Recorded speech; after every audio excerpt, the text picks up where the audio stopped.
Merci encore. On est le 14 avril 2019. Alors, je viens sonner la trompette cet après-midi, encore pour nous encourager à être prêts et à marcher selon la vérité avec Christ. Parce qu'on peut dire qu'on est des gens qui suivent Jésus, alors que dans le fond, on ne marche pas selon Jésus, mais on marche selon nos principes. Mais si tu es vraiment un enfant de Jésus et que tu crois que Christ est mort pour toi, il est temps plus que jamais que tu puisses marcher selon la vérité stricte de Jésus-Christ. Car seuls ceux-là qui marchent selon les principes du Seigneur seront sauvés par lui. Ou bien ceux qui marchent selon les principes du Seigneur, ceux-là auront part au festin de l'agneau. Ils vont passer leur éternité avec Dieu le Père dans la lumière la lumière glorieuse. Dans ce lieu-là où il n'y a pas de soleil, il n'y a pas de lune pour éclairer, seule la gloire de Dieu éclaire. Voilà les personnes qui seront dans la présence de Dieu. Mais tous les hypocrites, les menteurs, ceux-là qui disent qu'ils suivent le Seigneur, mais qui dans le fond ne font pas sa volonté, ceux-là, ils seront dehors. Là, il y aura les pleurs et les grincements dedans. C'est ça qui est dit. Et je viens nous encourager. C'est pourquoi je sonne la trompette sans cesse, comme me l'a demandé le Seigneur, afin que tu puisses t'apprêter. Parce que bientôt, les portes vraiment de la grâce seront fermées. Amen. Alors aujourd'hui, je viens parler des serpents assis sur des bancs d'église. Alors, c'est de ça. Oui, des serpents assis sur des bancs d'église. Alors, si Dieu ouvrait nos yeux, alors souvent on serait étonné de voir, par exemple, une tête d'homme ou bien une tête d'humain et le corps, c'est un corps de serpent. Alors on peut s'arrêter pour se dire, mais comment est-ce possible? Surtout que le Seigneur nous donne de voir ça à l'église. Oui, on peut voir ça à la maison, on peut voir ça en coup de route, mais aussi à l'église, on voit ça aussi à l'église. Comment, sur des bancs d'église, les corps sont des corps de serpents et la tête, une tête d'humain. Comment? Qu'est-ce que ça veut dire? Alors, c'est des situations choquantes, mais ce n'est que pure vérité. Donc, il est important qu'on puisse aller regarder les Écritures pour comprendre ce que le Père est en train de nous dire ici. Alors, dans Matthieu 13, le verset 27 à 29, j'aimerais ça qu'on lise. Et c'est dit, Matthieu 13, le verset 27 à 29.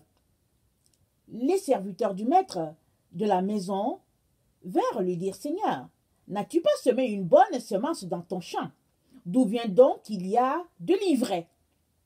Il leur répondit, c'est un ennemi qui a fait cela. Et les serviteurs lui dirent, veux-tu que nous allions l'arracher? Non, dit-il, de peur qu'en arrachant l'ivraie, vous ne déraciniez en même temps le blé. Donc, comme on vient de lire, à l'église, il y a le blé, mais il y a aussi le livret. Et Jésus l'a dit, il dit que c'est l'ennemi de Dieu qui a semé ça. Donc, Satan va aussi à l'église, n'est-ce pas? J'espère que tu n'es pas une de ces personnes qui pensent qu'à l'église, il n'y a pas Satan. Satan, il aime aller à l'endroit où il y a les enfants de Dieu. Rappelons-nous, quand dans Job, les enfants de Dieu sont allés devant leur père, Satan aussi est venu. Et Dieu a dit, d'où viens-tu? Dieu l'a vu. Dieu lui a dit, mais d'où viens-tu? Satan a dit, oh, je viens de me promener sur la terre et tout. Dieu a dit, est-ce que tu as vu mon serviteur Job? Donc Dieu a convoqué ses enfants, Satan aussi s'est amené là-dedans. Question de nous dire que très souvent, là où les enfants de Dieu sont assemblés, Satan aussi s'amène. Parce que Satan se déguise toujours en ange de lumière. Il se déguise, il vient au milieu des enfants de Dieu, de telle sorte que seuls les vrais enfants de Dieu, seuls ceux-là qui cherchent la vérité, sauront où est vraiment la lumière ici. Rappelons-nous, dans Job, ce n'est pas les enfants de Dieu qui ont crié, qui ont dit « Ah, il est là !» Non, c'est Dieu qui lui a dit « Mais d'où viens-tu » Ça veut dire que les enfants de Dieu n'ont pas vu, mais Dieu l'a vu. Dieu l'a vu, il a dit « D'où viens-tu » Il dit, je viens de me balader, je viens de me promener sur la terre. Amen. Alors, Satan va bien à l'église. Et maintenant, il est question des serpents qui sont assis sur les bancs d'église. C'est-à-dire que les corps sont les corps des serpents et la tête, c'est la tête d'humain. Maintenant, allons-y voir qu'est-ce que Dieu est en train de nous dire. Alors, 1 Corinthiens 12, le verset 27, nous dit ceci. 1 Corinthiens 12, le verset 27. Ça dit ceci. Vous êtes le corps de Christ Et vous êtes ses membres, chacun pour sa part. Vous êtes les corps de Christ et vous êtes ses membres, chacun pour sa part. Ok, ça nous donne l'information que nous, qui nous réclamons de Jésus, nous sommes le corps de Christ, n'est-ce pas? Ok, maintenant, allons-y lire dans Colossiens 1, le verset 17 à 23. Colossiens 1, 17 à 23. Ça dit ceci. Il est avant toute chose, et toute chose subsiste en lui. Il est la tête du corps de l'Église. Ici, ça parle de Christ. Il est le commencement, le premier-né d'entre les morts, afin d'être en tout le premier. Car Dieu a voulu que toute plénitude habite en lui. Donc voilà, Christ, on vient de le lire, Christ est la tête du corps de l'Église. Alors, on a lu dans 1 Corinthiens 13, le verset 17, le verset 27, que nous sommes le corps de Christ et nous sommes ses membres, chacun pour sa part. Toi, tu es une partie de... toi, en entier, tu es un membre du corps de Christ. Pareil pour moi, pareil pour tel autre, etc., etc. Ce qui fait que le corps de Christ est vaste. Et le corps de Christ, c'est tous les chrétiens qui marchent selon Christ. Écoutez-moi, tous les chrétiens qui marchent selon Christ. Pas ceux-là qui marchent de manière bizarre, mais ceux-là qui marchent selon les principes de Christ, eux, ils sont les enfants de... Ils forment le corps de Christ. Ok. Ok. Et on vient de lire dans Colossiens 1, le verset 17 à 23, au verset 17 au verset 18, pardon, que Christ est la tête du corps de l'Église. Il est le commencement, le premier-né d'entre les morts, afin d'être en tout le premier. Christ en tout, il est le premier. Et puis, nous sommes le corps. Alors, maintenant, comment se comporte le corps? Comment se comporte le corps? Allons-y voir dans Colossiens 2, le verset 8 à 11.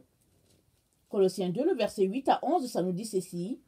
Prenez garde que personne ne fasse de vous sa proie par la philosophie et par une vaine tromperie, s'appuyant sur la tradition des hommes, sur les rudiments du monde, et non sur Christ, car en lui habite corporellement toute la plénitude de la divinité. En Christ habite corporellement sur le corps, n'est-ce pas? C'est sur le corps, corporellement, ça sort du mot corps. Ok? Donc, dans le corps de Christ habite toute la plénitude de la divinité. Alors, nous sommes le corps de Christ, n'est-ce pas? Donc, en nous devrait habiter toute la plénitude de la divinité. C'est-à-dire que si on te voit, toi qui dis que tu es l'enfant de Dieu, on doit voir en toi un divin. Quand on te regarde, on doit voir Christ en toi. Quand on me regarde, on doit voir Christ en moi. On doit voir toute la plénitude de la divinité en moi. Parce qu'on vient de lire, car en lui habite corporellement toute la plénitude de la divinité.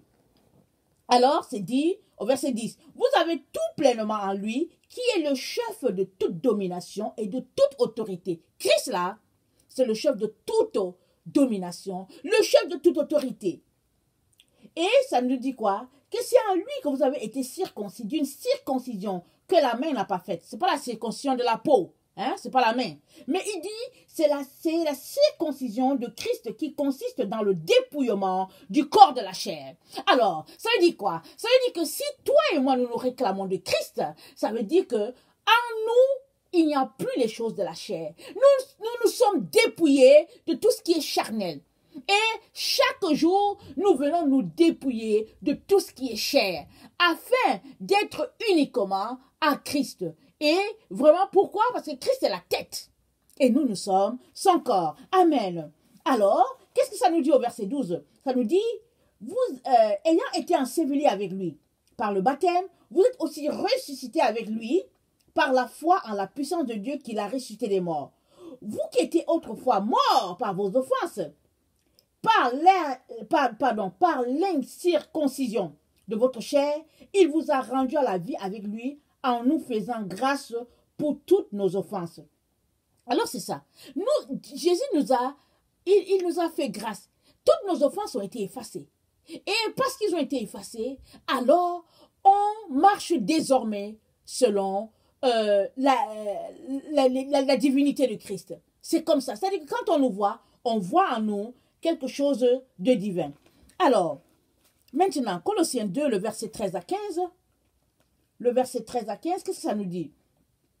Ça nous dit, Christ a dépouillé les dominations, les autorités, il les a livrées publiquement en spectacle en triomphant d'elles à la croix. Quand Jésus allait à la croix, là, il a livré toutes ces choses-là qui font que notre corps serait souillé. Il les a tous livrés à la croix. Alors, qu'est-ce qu'il a livré? Il a livré la domination, il a livré les autorités, il a livré les actes qui nous condamnaient, il a livré nos offenses, il a livré la colère, le mensonge, la calomnie, la méchanceté, les paroles déshonnêtes, tout ça, Christ l'a fait à la croix. Colossiens 3, le verset 8 à 10 nous dit ceci. Colossiens 3, le verset 8 à 10 nous dit ceci. Mais maintenant, renoncez à toutes ces choses, à la colère, à l'animosité, à la méchanceté, à la calomnie, aux paroles déshonnêtes qui pourraient sortir de votre bouche.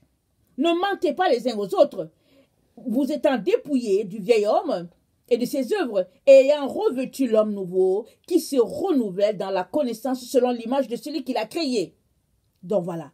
Alors, il y a tous ces versets-là qu'on a lus, et on retourne à ce qu'on a lu au début, dans Colossiens 1, le verset à partir du 17, corporellement, en Christ habite toute la divinité.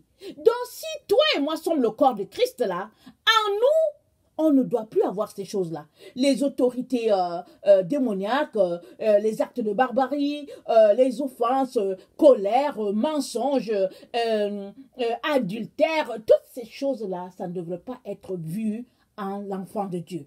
Parce que nous réclamons de Christ, Christ est la tête, et en Christ, corporellement, habite toute la plénitude de la divinité. Christ est saint. Alors si tu te réclames de Christ, tu ne peux que marcher dans la sainteté et de la pureté.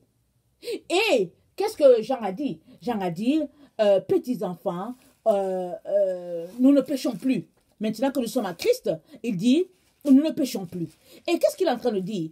Il est en train de dire ici que si tu te réclames vraiment de Christ, en toi, il n'y a plus cette envie-là de pécher, de faire les mauvaises choses et tout. Parce que le péché n'habite pas en toi. Et s'il y a quelque chose, s'il t'arrive de pécher, c'est que ce n'est pas accident et ce n'est pas volontaire. Et à partir de là, il dit, tu demandes pardon. Mais si toi, tu te réclames de Christ et que tu es assis là et tu pêches, tu pêches, il y a un problème. Ça veut dire que, dans le fond, Christ n'est pas en toi. Alors,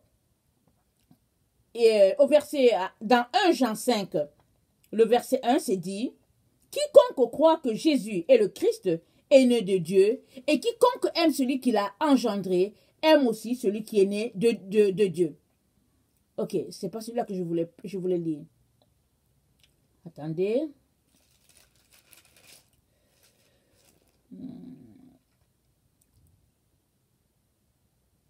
Attendez, je n'arrive pas à lire je ne retrouve pas le passage que je cherchais, excusez-moi. Ok, je l'ai trouvé. C'est 1 Jean 3, verset 6. Quiconque demeure en lui ne pêche point. Quiconque ne l'a pas vu et ne l'a pas connu. Il dit, verset 6, 1 Jean 3, verset 6. Quiconque demeure en lui ne pêche point. Quiconque pêche, ne l'a pas vu et ne l'a pas connu. Petits enfants, que personne ne vous séduise. Celui qui pratique la justice est juste comme lui-même est juste.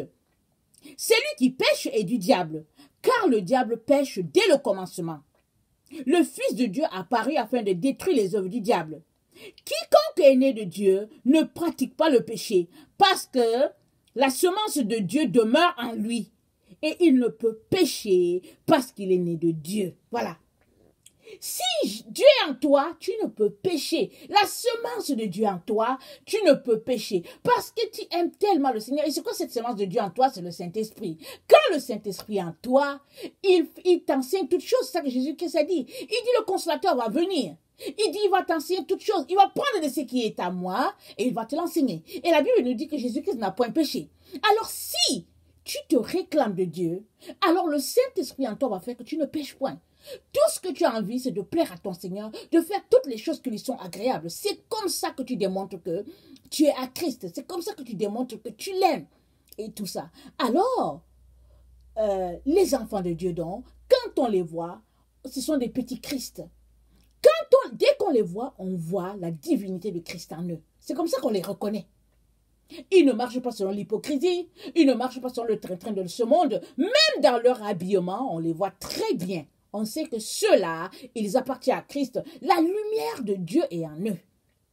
Alors, mais maintenant, si tu es un enfant de Dieu, si tu te réclames de Dieu, tu t'es fait baptiser par exemple, et que bon, tu vas à l'église, et que bon, anyway, tu dis que tu es de Dieu, tu te réclames de Dieu, et que tu ne marches pas selon Dieu, qu'est-ce que tu crois que ton corps sera?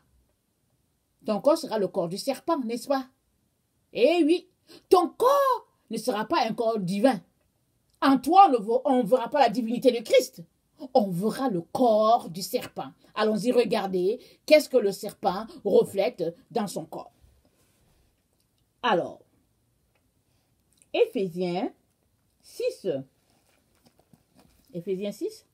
le verset 12 à 13.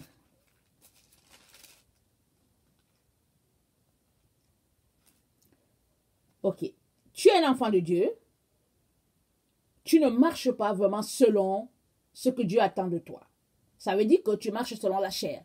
Ça veut dire que tu n'as pas dépouillé, tu n'as pas dépouillé ta chair. C'est-à-dire que tu ne t'es pas dépouillé, des œuvres de la chair.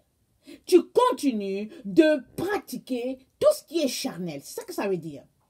Alors, Éphésiens 6, à partir du verset 12, nous dit « Car nous n'avons pas à lutter contre la chair et le sang, mais nous luttons contre les dominations, contre les autorités, contre les princes de ce monde des ténèbres, contre les esprits méchants dans les lieux célestes. C'est pourquoi prenez donc garde, prenez toutes les armes de Dieu afin de pouvoir résister dans les mauvais jours et de tenir ferme après avoir tout surmonté. Ayez à vos reins la vérité pour ceinture, revêtez la cuirasse de la justice, mettez pour chaussures à vos pieds le zèle de l'évangile de paix, prenez par-dessus tout ça le bouclier de la foi, avec lequel vous pourrez éteindre tous les traits enflammés de l'ennemi. Prenez aussi le casque du salut et l'épée de l'esprit qui est la parole de Dieu. Ok. Si tu es un enfant de Dieu et que tu ne marches pas selon les principes de Christ, ça veut dire que en toi, on ne voit pas la vérité à tes reins, on ne voit pas la vérité à tes reins. On ne voit pas la cuirasse de justice sur toi. On ne voit pas à tes pieds le zèle de l'évangile de paix. On ne voit pas le bouclier de la foi en toi. On ne voit pas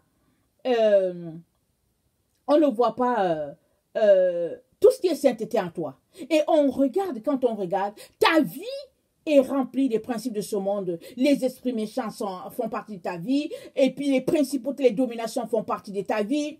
Et tu es encore en train de te vautrer dans les principes de ce monde, dans les valeurs de ce monde. Alors, si c'est ce que tu es, normal que ton corps soit un corps de serpent. Parce que qu'est-ce qui s'est passé avec les serpents? Qui est le serpent? Lisons Apocalypse 12, le verset 9. Apocalypse 12, le verset 9 nous dit ceci. Il fut précipité, le grand dragon, le serpent ancien, appelé le diable et Satan, celui qui séduit toute la terre. Il fut précipité sur la terre et ses anges furent précipités avec lui. Alors, ici il nous parle du grand dragon, le serpent ancien, appelé le diable, Satan. Alors, qui est donc ce serpent ancien? On va dans Genèse 3. On connaît assez le passage, n'est-ce pas? Là où il a séduit Ève. Alors, qu'est-ce qu'il est venu dire à Ève? Il a dit à Ève, Genèse 3, le serpent qui était le plus rusé de tous les animaux des champs que l'Éternel avait fait, dit à la femme, Dieu a-t-il réellement dit, vous ne mangerez pas de tous les arbres du jardin? La femme répondit au serpent, nous mangeons du fruit des arbres du jardin. Mais quant au fruit de l'arbre qui est au milieu du jardin, Dieu a dit, vous n'en mangerez point et vous ne toucherez point, de peur que vous ne mouriez. De peur que vous ne mouriez. Alors le serpent dit à la femme, vous ne mourrez point. Mais Dieu sait que le jour où vous mangerez à vos yeux, vos yeux s'ouvriront et que vous serez comme des dieux, connaissant le bien et le mal. La femme vit que l'arbre était bon à manger, agréable à la vue, et qu'il était précieux pour ouvrir les yeux. Elle prit de son fruit, elle en mangea, Elle en donna aussi à son mari, qui était auprès d'elle. Il en mangea. Les yeux de l'un et de l'autre s'ouvrirent. Ils connurent qu'ils étaient nus. Et ayant cousu les feuilles de figuier, ils s'enfirent des ceintures. Donc voilà. Là, Satan, qui est le dragon ancien qu'on vient de lire, il est venu tromper Ève. Et qu'est-ce qu'il lui a dit? Il lui a dit que Dieu mentait et qu'il fallait qu'elle mange l'arbre de la connaissance du bien et du mal. Or, alors que Ève et Adam étaient dans le jardin, Dieu leur avait dit de manger tous les arbres, sauf l'arbre de la connaissance du bien et du mal. Parce que le jour où ils vont manger cela, ils vont mourir. Leur corps va devenir comme le corps du serpent. Et Satan a été séduit. Depuis le ciel, il était dans la présence de Dieu. La Bible dit que l'iniquité a été trouvée dans son cœur. Ça, c'est, je pense, Ézéchiel 28, à partir du verset 6, je pense. L'iniquité a été trouvée dans le cœur de Lucifer. Et il a corrompu un tiers d'anges. Dieu l'a précipité, il est venu sur la terre, il est venu aussi corrompre Ève. Et Ève qui a aussi corrompu son mari, etc. Et une fois qu'ils sont corrompus, qu'est-ce qu'il y a en eux? Ils ont en eux l'esprit du serpent. Parce que qu'est-ce que Satan leur dit? Satan leur dit que non, n'écoutez pas ce que Dieu dit. Parce que Dieu dit de manger juste l'arbre de vie. L'arbre de vie représente Jésus-Christ. Dieu dit, sois juste avec Jésus, c'est tout. Mais Satan dit, non, un peu de Jésus et puis un peu de moi. Ça dit Satan. Alors, l'arbre de la connaissance du bien et du mal, le bien, c'est Jésus. Le mal, c'est Satan. Et Satan leur dit, il faut manger l'arbre de la connaissance du bien et du mal. Et aujourd'hui, c'est ça qui pullule partout. On enseigne à l'enfant de Dieu d'avoir un pied dedans, un pied dehors. On enseigne à l'enfant de Dieu d'être assez équilibré dans les valeurs de ce monde. Et puis de ne pas tout complètement se jeter de l'autre côté avec Jésus. Parce que tous les chrétiens, tous ceux-là qui marchent strictement selon Jésus-Christ, on les appelle les légalistes. On les appelle les gens des sectes. Mais quand tu es un chrétien de l'église de la Odyssée et que tu es mi-figue, mi-raisin, que tu as un pied avec le Seigneur et puis un pied dans le monde, alors les autres sont contents, on dit que tu es assez équilibré. Et Dieu nous dit, un chrétien qui est comme ça, il a un corps de serpent. Alors c'est pourquoi, si Dieu ouvre tes yeux dans ces personnes-là qui disent qu'ils sont chrétiens, mais qui sont mi-figue, mi-raisin, alors leur corps sera un corps de serpent. Parce que le serpent, il t'apprend à, être hypocrite, être rempli de mensonges, vraiment être comme les pharisiens qui, avaient un levain et puis qui prêchaient, la vérité, mais qui poussaient les gens à ne même pas obéir à cette vérité-là. Et puis quand ils arrivaient vraiment à prêcher la vérité, c'était des demi-vérités qu'ils faisaient. Ils prêchaient. Et ces pharisiens-là, c'est eux qui ont crucifié Christ. Et Jésus-Christ dit, si tu es vraiment mon disciple et si tu veux marcher selon mes voies, il est temps plus que jamais que tu puisses te dépouiller des œuvres de la chair et que tu puisses revêtir Christ pleinement. Parce que si tu ne fais pas ça, si aujourd'hui ce n'est pas visible, on te voit juste marcher sur tes deux pieds comme ça, comme un enfant de Dieu, un jour, et pas dans longtemps, tu vas tout simplement retrouver le corps auquel tu appartiens et tu appartiens au corps du serpent. Et ce sera dommage pour toi d'avoir marché dimanche après dimanche, de te retrouver dans les réunions par-ci par-là, d'avoir donné de ton temps, de ton énergie, de ton argent à l'œuvre de Dieu, soi-disant, alors qu'au fait, tu ne fréquentes qu'un club social. Jésus-Christ t'intéresse aujourd'hui à tout donner à ton Seigneur. Corps, âme, esprit, entièrement dévoué à Jésus. Ce n'est que comme ça que tu te retrouveras dans la présence de Dieu. Sinon, ce ne sera que mensonge. Alors, lisons Galates 5, le verset 20 à 21. Galates 5, le verset 20 à 21.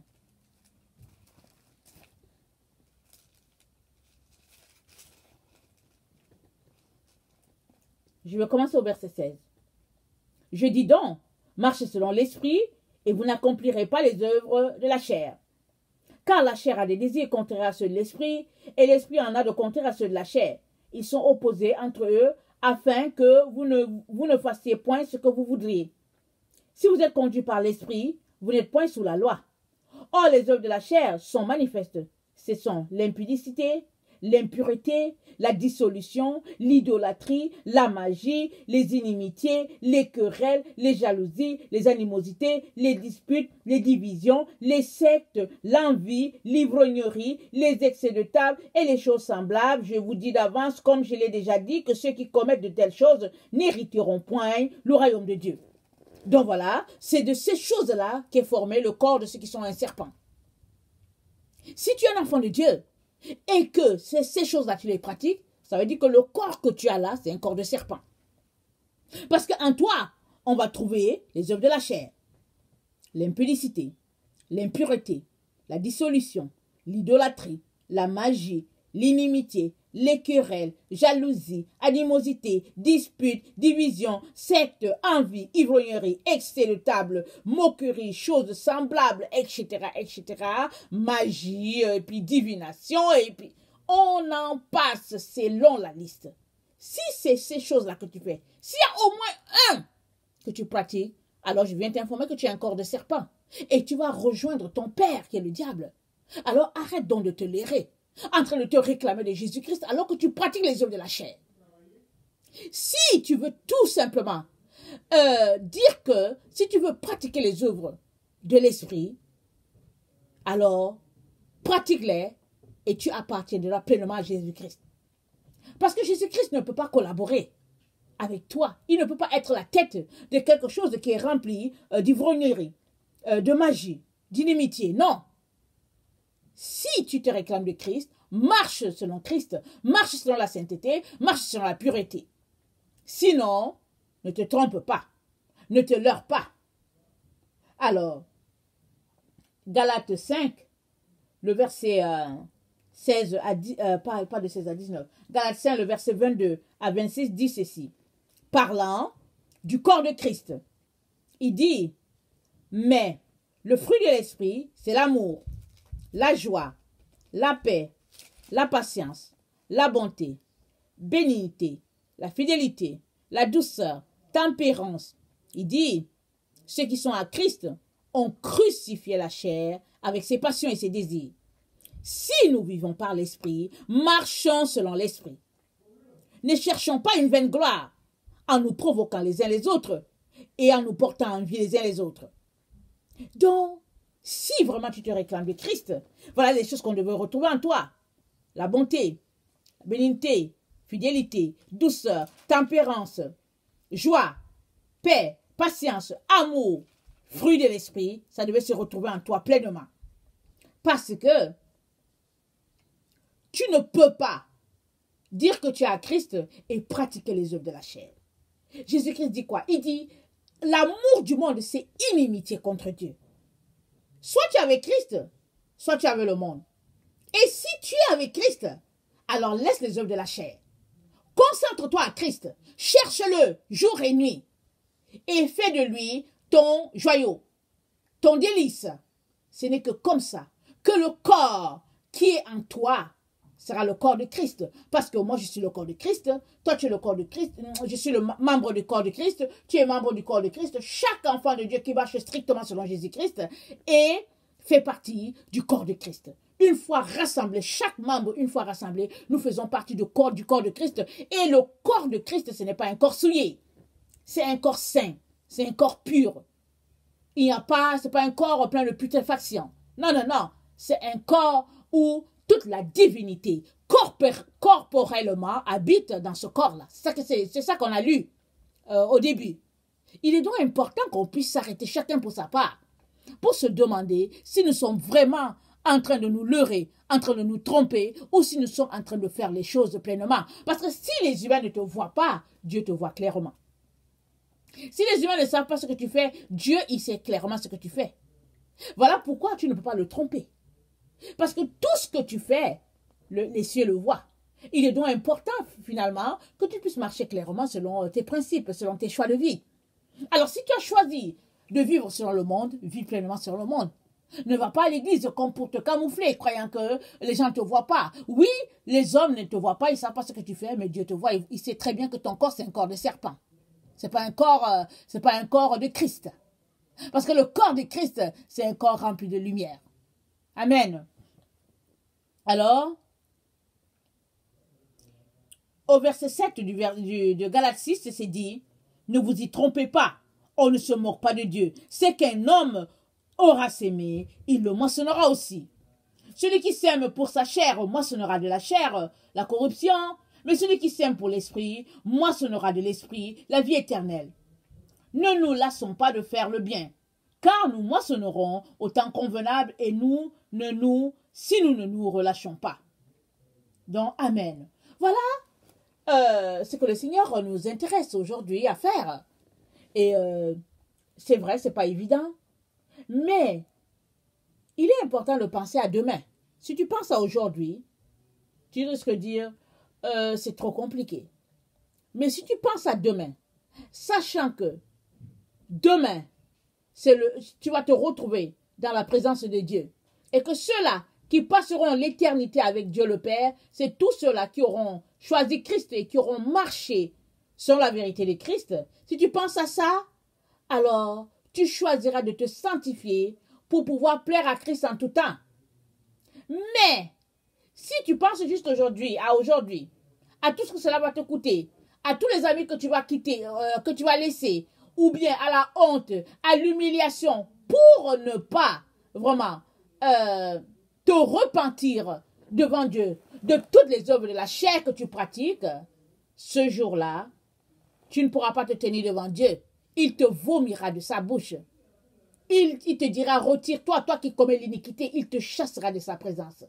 Il est donc important, mon frère, ma sœur, que nous nous arrêtons maintenant. À quoi sert-il à l'homme de gagner le monde entier s'il devrait perdre son âme? À quoi cela te sert-il en ce moment-ci si ta vie n'est pas en sécurité avec Jésus?